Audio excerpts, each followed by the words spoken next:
Oh Lord, I adore you. All I have is yours.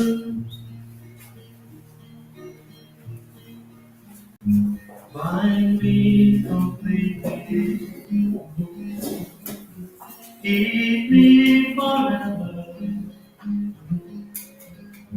Bury me deep within your heart.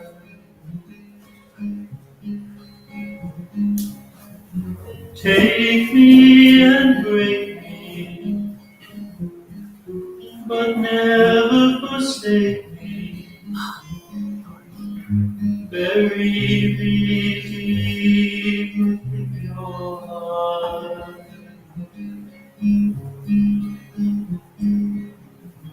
Oh Lord, I adore you. All I have is yours. Oh Lord, I adore you. All I have is yours. Find me completely. Keep me forever. Bury me deep within your heart.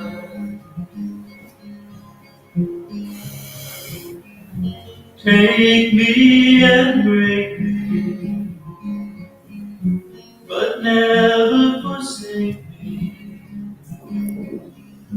Bury me deep within your heart. Oh Lord, I adore you. All I have is yours. Oh Lord, I adore you.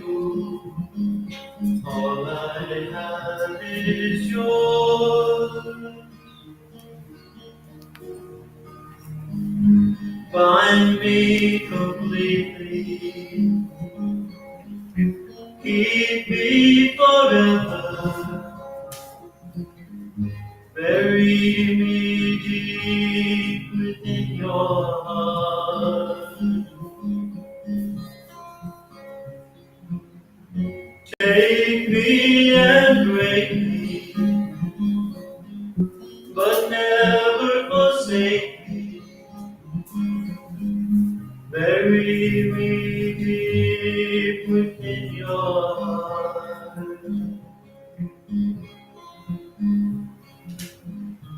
Oh Lord, I adore you. All I have is yours. Oh Lord, I adore you. All I have is yours. Find me completely. Keep me forever. Bury me deep within your heart. Take me and break me, but never forsake me. Bury me deep within your heart.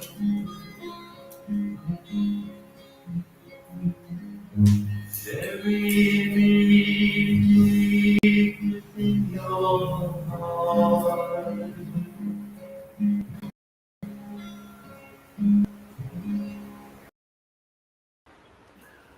Om Sachidananda Sharanam Om Shri Guru Kripahi Kevalam Om Shri Guru Sharanagato Om Shanti Shanti Shanti. Good morning, everyone. Good morning, everyone. Good morning, everyone watching, live streaming, wherever you are in the United States and in the world, and all of you who are in the living room right now. I want to say something about this live streaming experiment. We have wonderful technological geniuses working on it. Kiran, Joydev. However, we're at the mercy of the Cohasset internet providers. And last week, or the last week that I spoke, 2 weeks ago, the internet cut out after the first third of the talk. Have no fear, because the whole program was captured and you can watch it at your leisure. So, fingers crossed, technology, Davis, and angels working perfectly in harmony with our highest good and greatest happiness, that our technology will be strong and our signal strong, and the Cohasset internet provider will be transformed physically, mentally, emotionally, spiritually, and technologically, because that's what we're all about, transformation, right?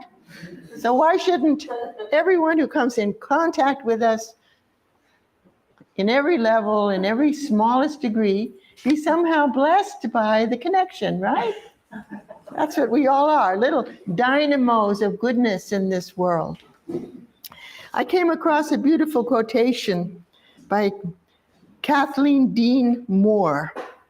And she said, no matter how off-kilter you may feel, none of you is feeling off-kilter, are you? I never do, but supposing you do. No matter how off-kilter you feel, you are standing in a place of perfectly balanced forces. If you feel abandoned by all that might comfort you, you are held in the embrace of what you cannot see.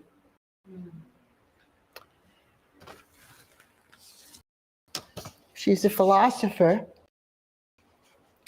who's very involved in the moral imperative of taking care of our earth and our environment. And of course, we are also involved in the moral imperative of taking care of our own little piece of the earth. First of all, our physical being, and our mental and emotional well-being, and our spiritual well-being. This month, Swami Paramananda has given us in our book of daily thoughts and prayers the theme of the blessing of service. And the poem that he gives at the beginning of the month in the book of daily thoughts and prayers is his own poem called Hold Aloft the Light. And I'll share it with you because it's a very simple foundation for the grounding of our very being and helping us to feel that grounding when things around us seem so out of kilter. And then we become funny within ourselves. And then everything is a little bit out of focus. And the purpose of our spiritual journey, the purpose of our spiritual practice, the purpose of our spiritual lives is to be able to give us that oxygen, that unfailing oxygen, like the one that's supposed to come down in the plane in times of duress.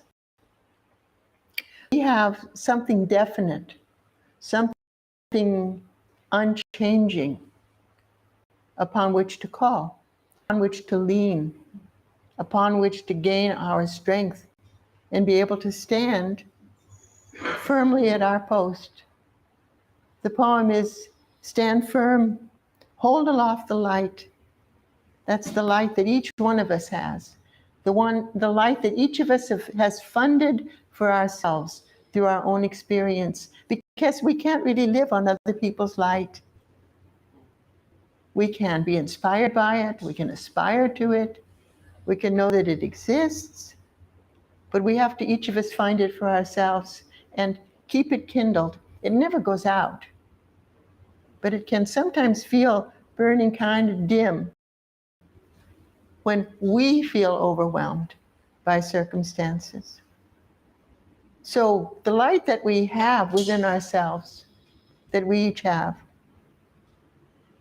we hold it aloft. We just unconsciously are radiating it. And that inner light that we have, each of us, touches every single person with whom, every single living being with whom we come in contact. So we're always radiating something. And when we become aware of the fact that we are radiating that which we have funded through our own experience of life and wisdom and skillfulness and action, and our relationship with the divine, however we conceive of the divine and however we conceive of that relationship. So our commission at this time and at all times is to stand firm to our post, holding aloft our light. Hold aloft the light and stand firm to your post till all wandering souls have reached their goal in safety.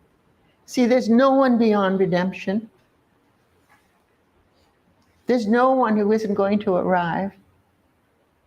There isn't anyone who is not going to succeed in discovering the one in whom we live and move and have our being and our rightful place within this universe and within the plan, the divine plan. Service brings strength and renewed life. One of the problems with this pandemic that has caused us to upend our lives and turn everything kind of upside down for us, we've had to curtail so many of our just normal, natural activities, that carefree feeling that we used to have without having to think about anything. We could go into a big crowd, we could eat out, we could do anything we wanted to do. And that's changed. Even if we're back to regular activities, which many people are, there's always that thought in the back of our mind, am I doing the right thing? Is this safe? So understandably, we become a little bit self-centered and our lives have become circumscribed kind of around ourselves. And we look out at the world and we see so much suffering and we see so many things going in unpredictable courses. And this is unnerving and unsettling. All the more reason to dig deep within our consciousness for that inner security, that safety belt. But what is so helpful is if we think about giving service, doing something, making a difference. It gets us out of ourselves and our own self-centeredness in a way. A very good, wonderful Vedanta student who's deeply devoted to Vedanta has joined a church who is very involved in wonderful service to those in need. And he goes down and works with the men's group and builds houses and distributes food. And this has the difference in this devotee is like night and day. He was always a good person, always a generous person, always self-giving, always unselfish. But this going the extra step and really feeling like, I've made a difference. I was very fortunate to know Mother Teresa. Had an opportunity to be with her on several occasions in Calcutta. And you remember in reading her books that someone asked her about the work that she and her sisters were performing.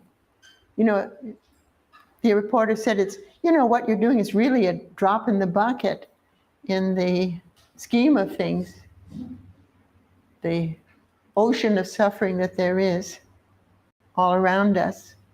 And she said, but the ocean is made of drops. And she said, every single thing that we do it as service. And we've talked about in the last couple of weeks about the importance of having a chosen ideal, of having an exemplar who idealizes and exemplifies in his or her life the kind of a person we want to be, the qualities that we want to manifest in our daily lives. Whether we see Christ as that chosen ideal or the Buddha. But for Mother Teresa, it was Jesus. Her chosen ideal was Jesus. And so every single thing that she did, from the most prosaic to the most heroic, you might say, was all given as simple service to Jesus. I'm doing this for you, as an offering for you. You did it in your life. May I offer and do this in my life. But each small thing that she did was a major giving, a major offering. And that's where we kind of lose our spiritual project, because we so often divide our lives into the secular and the mundane and the spiritual. That I have to do my spiritual practices, I want to do my spiritual practices, but that's this part of my life. And then there's all the rest. And so during this month, our attention is focused on the blessing of service. Because seeing everything we do, every single thing we do, from the first thing we did this morning, getting up, perhaps making our bed, and that's about as daily a practice as, for most of us. I understand some bachelors don't make their bed for 3 months, but if you're one of those, then it's a 3-month offering. For those who do it every morning, it's a daily offering. But to see it as service, instead of I'm doing this because I've got to get the job out, I've got to do this task, put it behind me so I can do something really important. Instead, if we just have that sensibility of saying, I'm offering this on behalf of all living beings, that this blessing, that this little lift just goes out into the world. Can you see how many multipliers we have during the day? How many offerings that we can make in the way of service? And then when we see every interaction as an opportunity of service, not that we're wearing a sandwich board that says, I am serving, or that this interaction with you is my form of service, but that we just see each thing we do as service, each work we have to do, each obligation that we have, that we're offering for something larger than our small selves. So this sense of service, of that devotee going out and coming out of his generous but self-centered overall life to one of self-giving in a cause that is larger than ourselves. brings, as the poem says, strength and renewed life. So there's so many things we can do. We have there's so many needs that we all feel and are aware of, that if we could just give an hour a week or a day a week or more than that if we have time, and just give. That's one of the wonderful things that India presents to the world. I think in the ancient times, in practice, I don't know how much this is practiced now, but dividing life into 4 sections. The first section is called the student section. That's from babyhood through college, let's say. And that's the time of learning. The whole obligation is to learn. Our first teachers are our parents. Then we have all of our mentors and all the other sources of learning, and school and teachers. And so it's learning all of the things we can learn about the earth and history and facts and truth and science and math and all of those things, plus spiritual learning,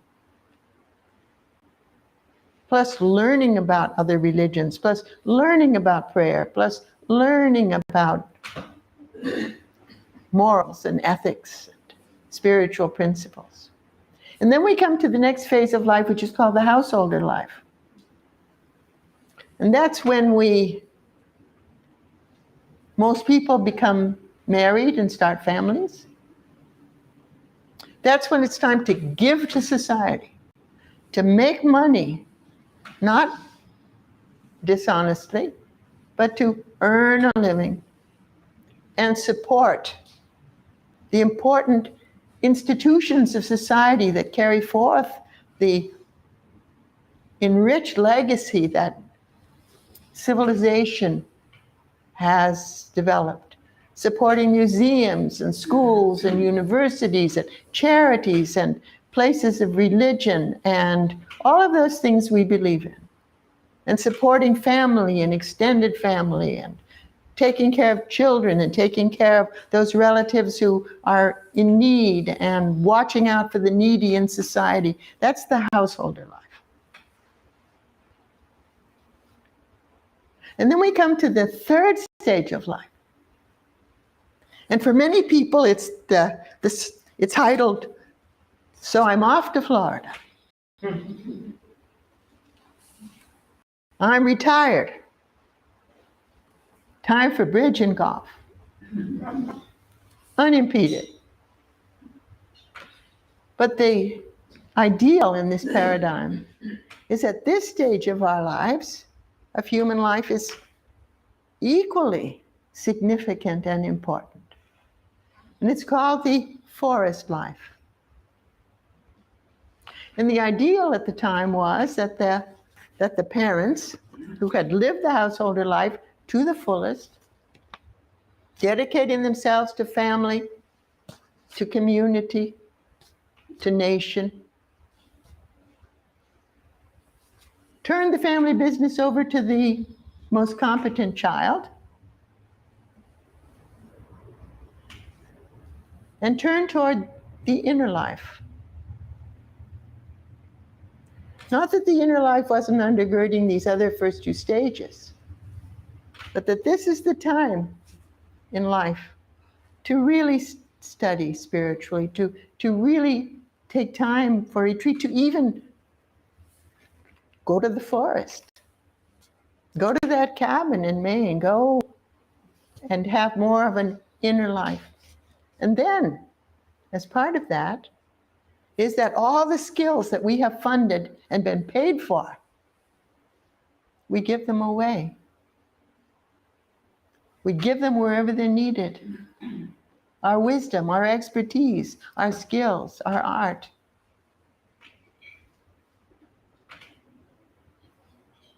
It's a time when we withdraw from our obligations to society and to others more than we ever did during our householder period of time. And then there's a 4th stage for those who feel called, and that's called sannyas like I am. Some people go to it right away to become a consecrated monk or a nun and withdraw completely to a life of meditation and prayer. And so, for most of us,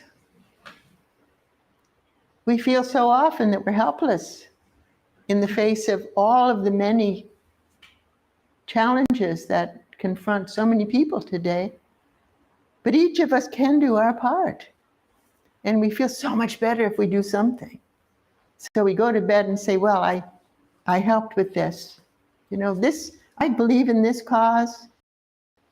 And I called him up and I said, how can I help?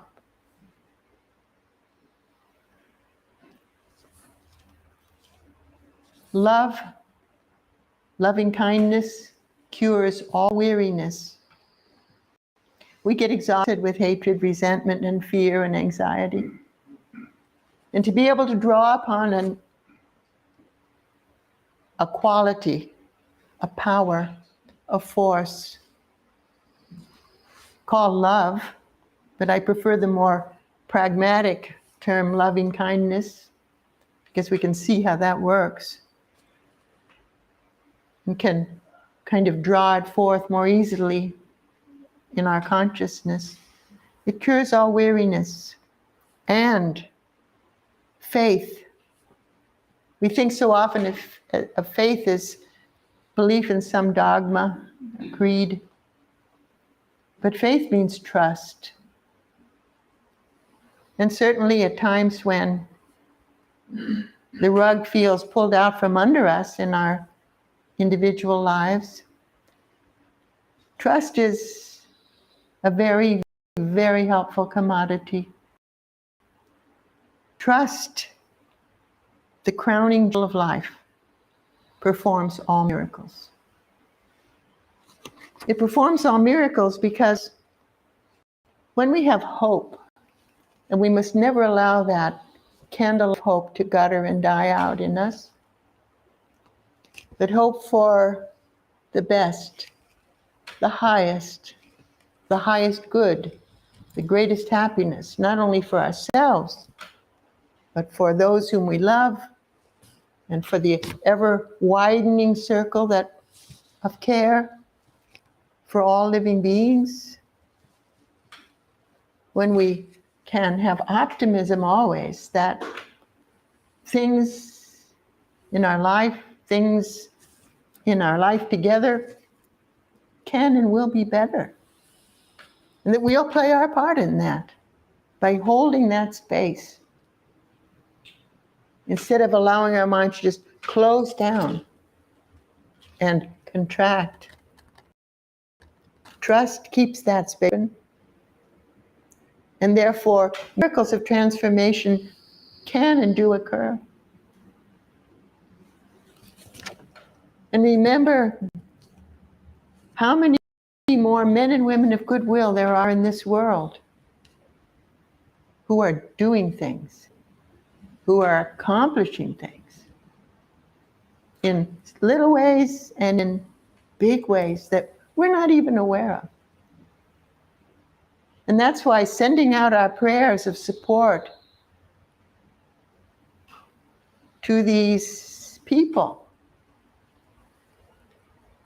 makes such a difference. It opens our channel to them, and we receive also blessing from the merit of their service. So loving kindness, St. Thomas Aquinas, the great Catholic Italian Dominican theologian and priest, said, in love, the whole entire spiritual life consists. Israel Zingwill, a British author, said, selfishness is the only real atheism.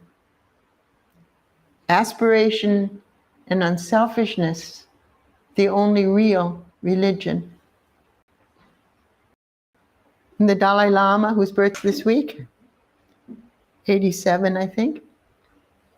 My religion is kindness. So in thinking about loving kindness, we're pretty able to practice it each day under ordinary circumstances, and even maybe to extend our circle of who we give our loving kindness to or who we think of in terms of loving kindness, unless we run into some sort of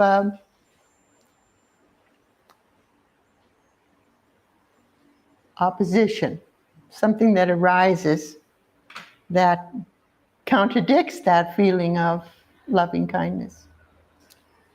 So we feel very differently probably when we're forced to confront someone or a problem or a situation or a group that doesn't inspire loving kindness in us at all, and because they are so unkind, so unjust, so vindictive, let's say so obnoxious, that we give traction to, we allow an emotion that is the opposite of loving kindness to come into us, flood us, and take us over.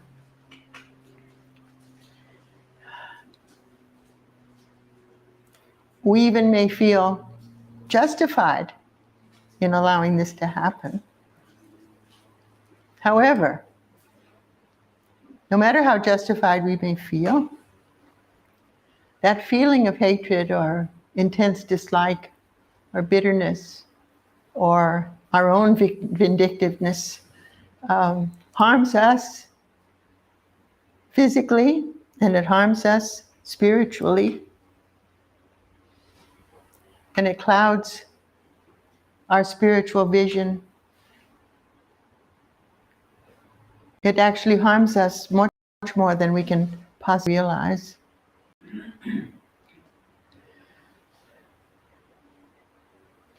We talk a lot about living the life. And what that means is applying the spiritual ideals that we value, like loving kindness, like understanding acceptance, like nobility, like generosity, like truthfulness.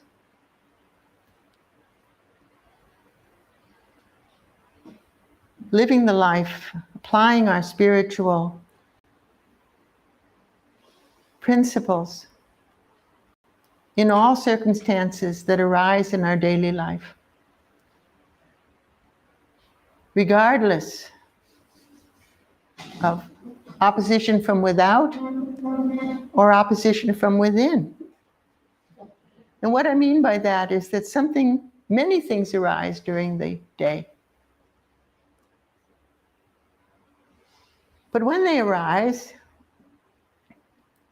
we may not be aware that this is a challenge to our living and manifesting our spiritual principles. But when it arises, that is like an opposition, something that is opposing our nice little pleasant, comfortable life. So that arises, and it should be a flag to us. But we also have another opposition, and that's our inner opposition within ourselves. Because sometimes, A, we don't realize that this is a red flag moment, and B, we may realize it's a red flag moment and we don't care. It's like, I don't want to be nice. I don't want to be noble. It feels good to feel this way. It feels right to feel this way. You know, we all have those moments. So this adversity, we're calling it, this red flag moment, this critical moment, this opportunity to grow, to expand our ability to apply our spiritual principles, to flex that muscle, really is a test of how deeply we have mastered the true principles of spiritual being. They're either there on the surface, or we've applied them sporadically when we've been conscious of them, or we've applied them sporadically and we haven't succeeded, but at least we've been conscious of the moment. So we have outer resistance, outer opposition, and inner opposition. But adversity is telling us, these moments tell us, they're a beautiful, beautiful temperature taking. This is how really deeply I have embodied, how much I've taken in this spiritual ideal. It takes time to do that. And we shouldn't be discouraged when we flop, when we fail, as long as we really tried. As long as we made a genuine effort when this red flag moment arose, this challenge to our magnanimity and our skillfulness in action and our wisdom and our loving kindness and our understanding acceptance, and in that being able to step back and have clarity so we know how to be skillful in the next action. To have that pause before we react, because we react spontaneously and unconsciously from unconscious and subconscious instinctive habitual behavior. And what our spiritual practices do is bring to consciousness some of these complexes that we have and give us a breathing moment before we react unskillfully for our own benefit and for the benefit of the situation. We may be called to act forcefully, or we may be called upon to not act forcefully, to act forcefully upon ourselves, to keep our mouths shut, and to wait until we have inner guidance about the wisest way to proceed. But until we have that, then we just react. We're just reactive bunnies, energized all over the place, sowing seeds of chaos in our lives and in the lives of everyone else. We're real givers, but what are we giving to ourselves and to others? So, as long as we keep trying, and every time we proceed, every time we come to one of these moments, situations, one of these troublesome people or groups that confront us at that particular moment with something that triggers something in us that is not skillful. Every time we proceed through that with consciousness and choosing how we're going to react, then we learn a lot about ourselves and we gain strength. See, spiritual journey, spiritual life, spiritual practice is about gaining strength. It's not about just pleasant feelings. So for so many of us, you see, our knowledge of spiritual things is surface knowledge. And surface knowledge doesn't empower us, doesn't give us that infinite strength that we need to call upon in the daily challenges of our daily life. Because where is our spiritual journey? Where are the challenges? It isn't one big Armageddon in our lives. It's the daily things that get us down, isn't it? It's the everyday thing, and that's how it's designed. Every day is spiritual practice. Every challenge is opportunity for spiritual practice. Every single situation that arises is opportunity to actually practice those spiritual principles that we say we value and that we believe in.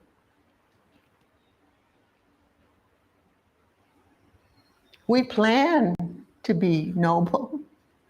We plan to have loving kindness. We plan to be forgiving. We plan to have understanding. However, little red flag arises and we fold because we forget. We just forget. How many times do we forget? Oh, now I can see what I could have done. But we weren't even conscious of it at the time. You see, Bringing our awareness to this makes us conscious when these things arise. Otherwise, we're just sleeping through it. And we're robotically responding.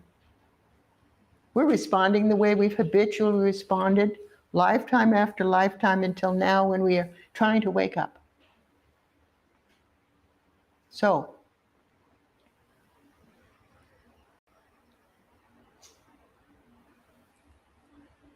putting into practice.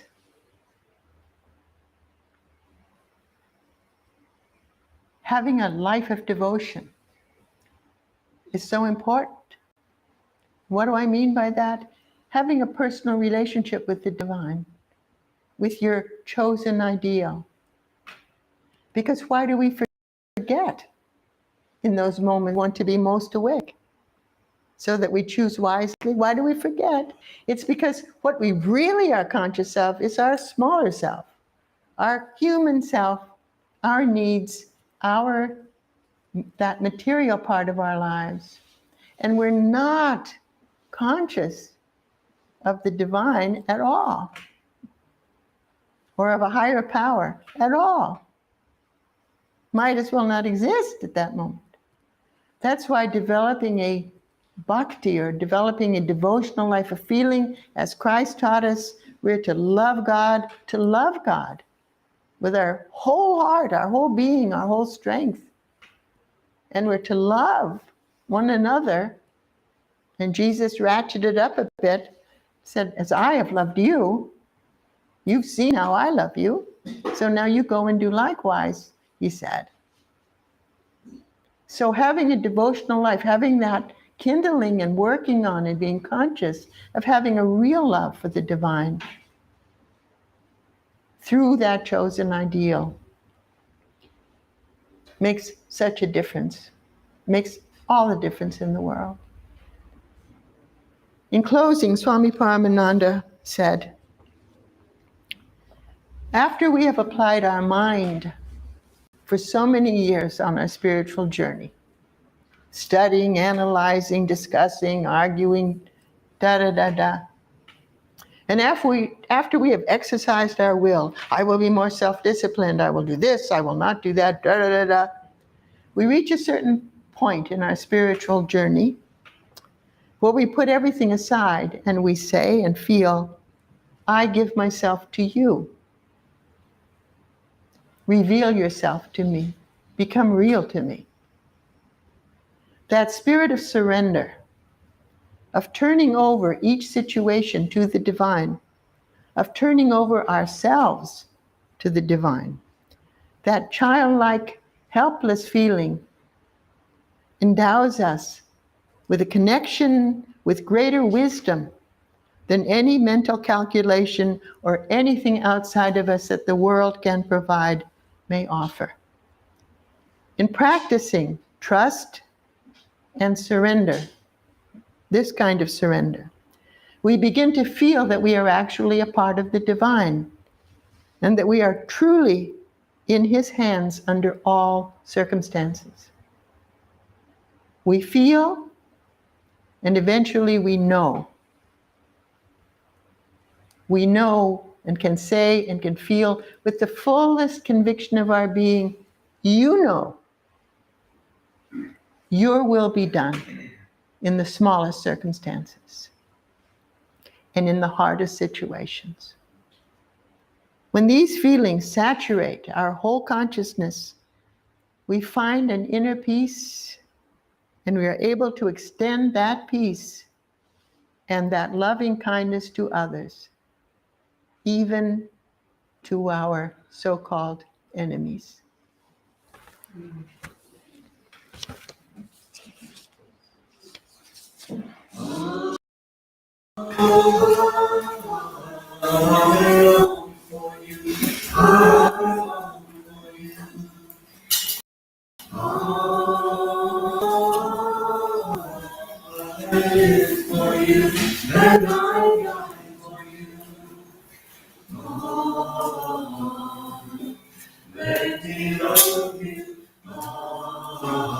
Let my heart fly open, let me come to you.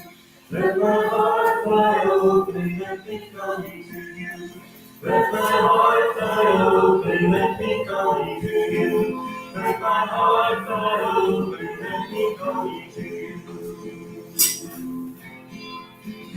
I long for you. I long for you. I live for you, and I'll die for you. Let me love you. Let my heart fly open, let me come to you. Let my heart fly open, let me come to you. Let my heart fly open, let me come to you. Let my heart fly open, let me come to you. Let my heart fly open, let me come to you. Let my heart fly open, let me come to you. Let my heart fly open, let me come to you. Let my heart fly open, let me come to you. I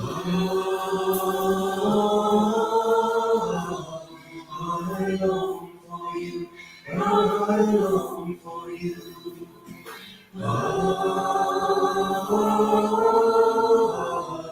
I live for you, and I'll die for you. Let me love you. Let my heart fly open, let me come to you. Let my heart fly open, let me come to you. Let my heart fly open, let me come to you. Let my heart fly open, let me come to you.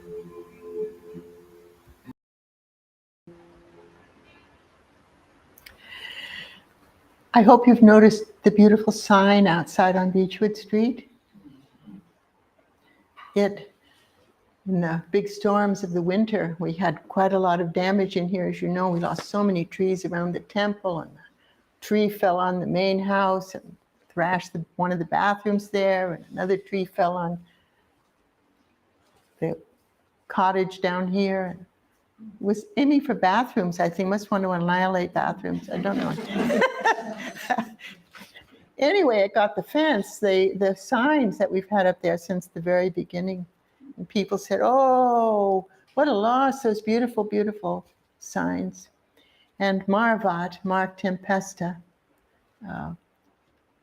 made it his project to go along look all over the grounds for matching what are called statues, which are trees that have already died, cedar trees. And he chose two that were matching, found them, and did all the beautiful planing of them and sanding them and finishing them and planting them. And then he took of all the signs, the ones that were salvageable, and he completely restored them. And then he had to find a way to affix them. And it came to him in prayer that he would use copper piping and put a patina on that piping so that they would just be like floating in between those beautiful trees. And so they're up. They just have been up now. And the first ones lasted for 93 years, and I trust that these will last for at least 93 years, hundreds of years. But they're so beautifully made and with such care and attention and devotion and skill and mastery. So please do appreciate them when you see them. Refreshments will be served outside. You can also come inside if you'd like. And please enjoy walking down toward the gardens and see the beautiful gardens that we have. And I will see you right here in the temple next Sunday at 11 o'clock. And Kiran will conduct this Thursday evening's meditation and class on the Bhagavad Gita at 7 o'clock. And this coming July 13th, Wednesday, all over India, all over the world, it's the full moon, but it's the celebration of what is called Guru Purnima. Purnima means full moon. But a guru is a spiritual teacher, one who has made a great, great difference in our lives. And so on Wednesday, you might take a little time to express your appreciation for those people in your lives, starting with your parents, who have made a difference in your lives spiritually and in any other way. These important people who change our lives, transform us in important ways. So Guru Purnima, Wednesday, the 13th. We'll all be thinking of all of our great teachers in our lineage, but also all of those in our own lives who've made such a difference. Today's daily thought for July 10th is we cannot help anyone until we have found help ourselves. And from another of Swami Paramananda's poems, when your feet are tired, rest them. If your mind is weary, refresh it. Pause a while in the still peace of your inmost heart. Then rise again with renewed spirit of trust, hope, and courage. And the lesson, we can feel secure only when we have found our connection with a higher power. Without this, life is a sham. To be genuine, it must be founded on truth. This inward connection with something which is absolutely dependable, we must seek. If we cannot seek it every hour, let us seek it sometimes at least. If we do seek and find even a little access to it, our service and all of our actions will be enriched. And the prayer, Giver of all blessedness, who abides within me and outside me, grant me a sense of your reality, that I may never fail to turn to you in hours of darkness and distress. Help me to seek all my inspiration from you. And grant me the power to carry that inspiration to all with whom I seek to contact. That really should be changed. To all with whom I come in contact. To all with whom I come in contact. Purify my thought. Sanctify my life. And grant me your holy peace. May God the Absolute, one without a second, the one in whom we live and move and have our being, the one God who is called by many names, Christ of the Christians, Allah of the Muslims, Hashem of the Jewish people, Ahura Mazda of the Zoroastrians, Buddha of the Buddhists, Shangdi of the Chinese, the Great Spirit of the Native Americans, Brahman, the Divine Mother, the infinite and all-abiding Spirit of the Hindus. May you, who are our Mother, friend, companion, beloved, and guide us all, peace and blessing. Peace, peace, peace be unto us and unto all living beings.